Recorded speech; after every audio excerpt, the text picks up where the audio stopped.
Salut tout le monde, j'espère que vous allez bien. À mon niveau, ça va super bien et je suis vraiment contente de vous retrouver dans cette nouvelle vidéo.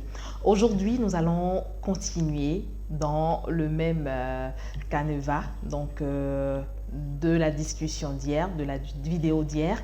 Hier, on avait parlé de comment est-ce qu'il faut éviter le stress pour tomber enceinte. Aujourd'hui, nous allons aller encore dans cette même optique. Nous allons parler du lâcher-prise.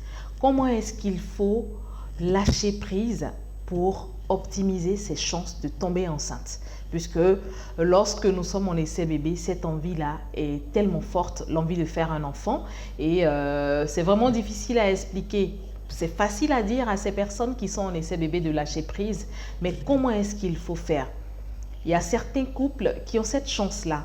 Après le premier ou le deuxième cycle d'essai, ces personnes ont la possibilité d'avoir leur test de grossesse donc positif et voilà, le stress n'est pas trop élevé. Mais il y a certaines personnes, certains couples pour qui ce n'est pas du tout évident. Certains couples attendent 1 an, 2 ans, voire plus. Pour ces personnes-là, comment faut-il faire?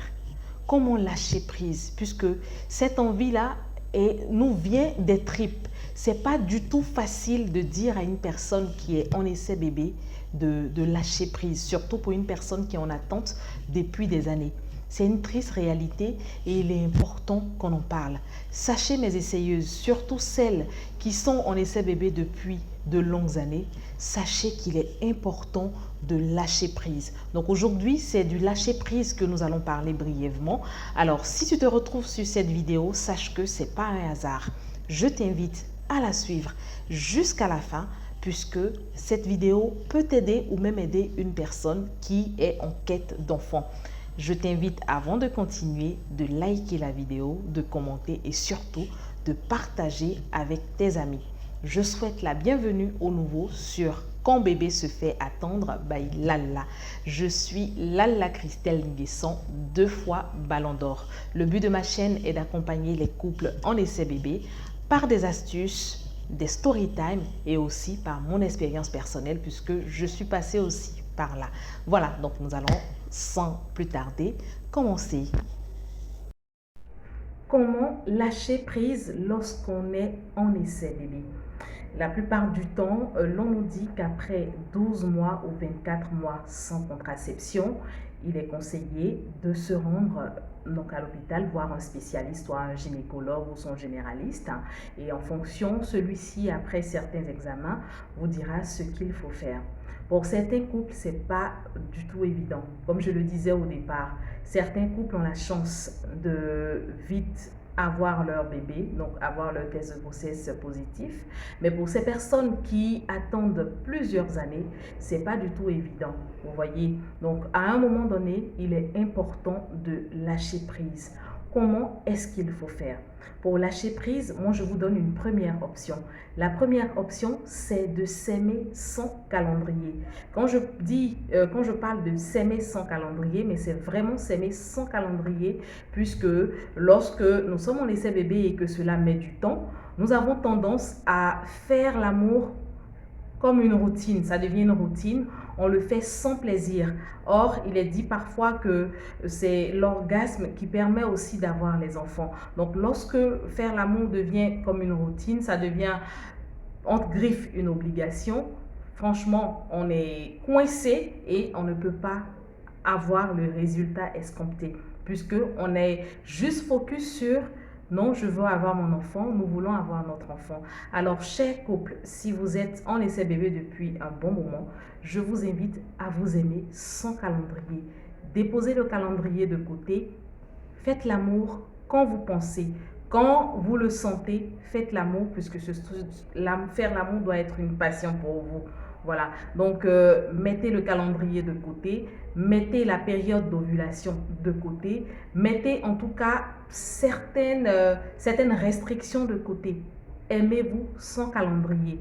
Madame, dès que tu as les règles et que les règles finissent, chaque 2 jours par exemple, vous pouvez partir avec votre homme.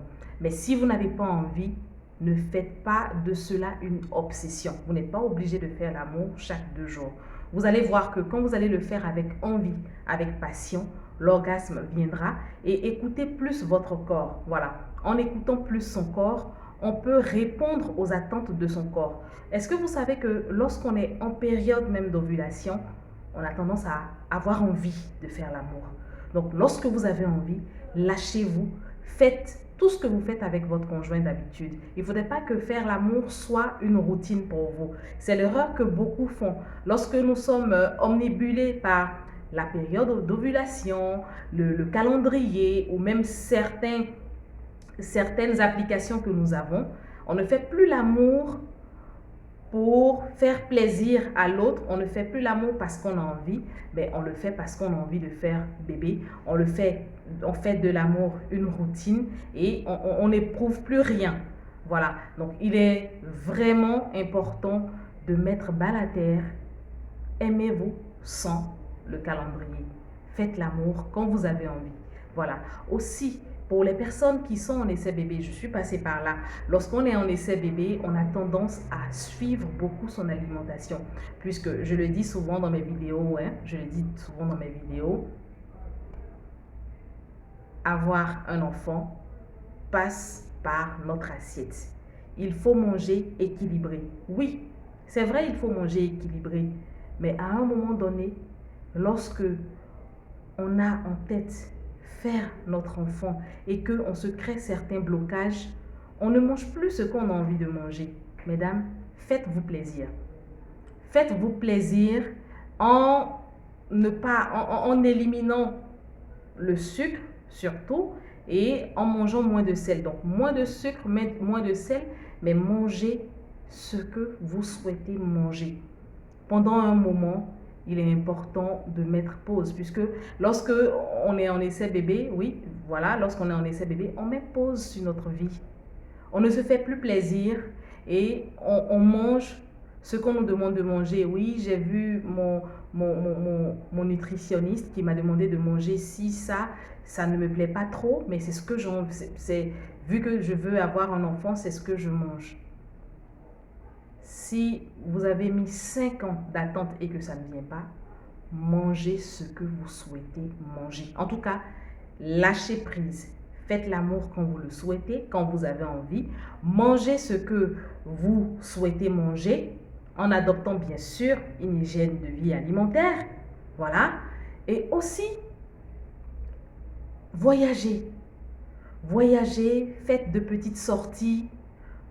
Regardez, allez au cinéma, regardez des films même à la maison, essayez de changer la décoration de votre maison, rendez visite, confiez-vous soit à votre médecin ou bien à un spécialiste, un psy ou autre, ou même à une personne de votre famille en qui vous avez confiance, à une personne qui va vous écouter sans vous juger. Puisque parfois, c'est un peu comme une thérapie, c'est un peu comme une thérapie de s'ouvrir, d'en parler. On ne vous demande pas d'en parler à tout le monde, mais vous pouvez choisir une personne à qui vous allez exprimer ce que vous ressentez, vos peines, vos tristesses. Et surtout, voici un point sur lequel j'aimerais insister. Ne jalousez pas. Lorsqu'on est en essai bébé depuis des années et qu'on entend qu'on a un proche qui vient d'avoir une bonne nouvelle, qui vient d'avoir un enfant, indirectement, on jalouse cette personne. Il est préférable d'être content pour ces personnes-là qui ont eu leur enfant. Soyez content pour ces personnes, ne les jalousez pas.